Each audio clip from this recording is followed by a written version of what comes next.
Šiais metais, artėjant euro įvedimui, Lietuvos banko pinigų muziejus pristato 2 edukacinės programas vaikams.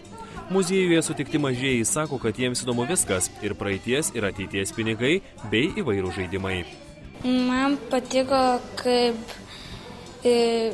buvom ir mums iškaldino pinigą. Viską tiko, tada dar patiko, kaip mes galėjom žaisti žaidimus apie eurą, kaip galima atskirti jį. Ir kai darėm visokias užduotis apie eurą.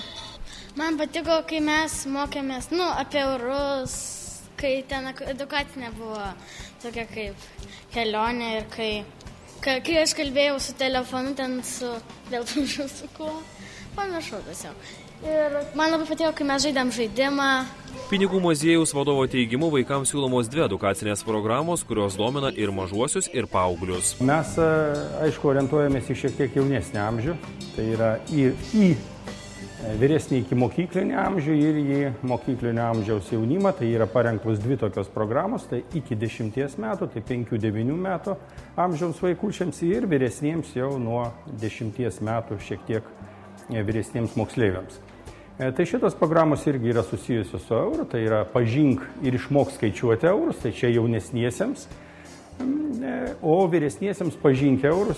Vaikams apie pinigus pasakojantys specialistė džiaugiasi, kad vaikams įdomus interaktyvūs užsiėmimai, o klausimų per susitikimus susilaukia pačių įvairiausių. Tai pagrindė tai yra interaktyvumas, tai ką mes galime suteikti, kad kiekvienas vaikas gali pats į tą pažinimo pasaulį tiesiog įsitraukti, nes gali pats pačiupinėti euro banknotus, kaip jie atrodo, taip pat nusikaldinti 16 amžiaus būdu monetą, pakeliauti interaktyvo ekrano pagalba, būtent į skirtingas Europos šalis ir sužinoti vėlgi, ar toje šalyje yra euras ar ne. Tai taip iš tikrųjų žymiai vaikai greičiau įsidėmė. Pavyzdžiui, buvo toksai klausimas, kam tas euras, kas tai per pinigai, tiesiog, tokių tiesiog šabloniškų klausimų tiesiog, bet vėlgi, šiaip dažniausiai tai jiems labai įdomu, ta simbolika, būtent, nes perėjimas prie euro monetų tiek banknotų, tai labai svarbu, kad simbolika, nes tai kiekvienos šalies yra išskirtinis simbolis, pavyzdžiui, kalbant apie euro monetas. Ekskursijoje dalyvavę 10-mečiai namus išsinešė ne tik įspūdžius, kuriuos patyrė žaisdami, bet ir naujų žinių, pavyzdžiui, kokiose valstybėse jau cirkuliuoja euras. Belgijoje, Vokietijoje, Italijoje,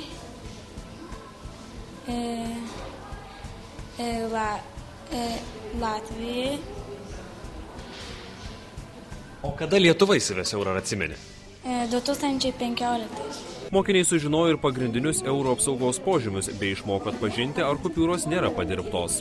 Vandens ženklas, ir ten, kai pačiupinėji, tokie nelygumai jaučiasi. O dar?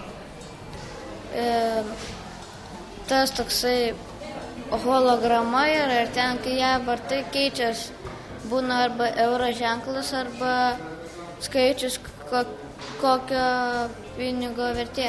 Per susitikimą vaikai ne tik žaidė, vartė istorijos puslapius, bet ir sprendė testą, kuris jiems padės geriau pažinti paslaptingą pinigų pasaulį.